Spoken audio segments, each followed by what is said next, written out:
આજે લોકસભાના ત્રીજા તબક્કાનું મતદાન સવારે 7ના ટકોરેથી શરૂ થઈ ગયું હતું. ગુજરાત ભાજપ પ્રદેશ અધ્યક્ષ અને નવસારીના ઉમેદવાર સી.આર. પાટીલ પરિવાર સાથે મતદાન કરવા પહોંચ્યા હતા.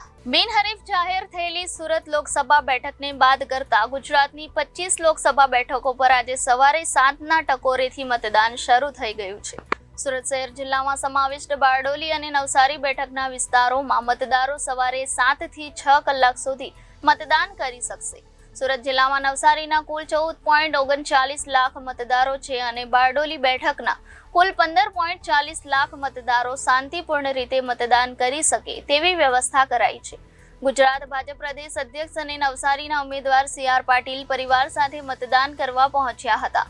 પાટીલ પરિવાર સાથે મતદાન કરવા પહોંચ્યા હતા. મતાધિકારનો ઉપયોગ કરીને કહ્યું કે લોકશાહીના પર્વમાં દરેક નાગરિકે પોતાના અમૂલ્ય મતાધિકારનો ઉપયોગ કરવો જોઈએ. Reporter Arvind Rathod, Janadesh news, Surat.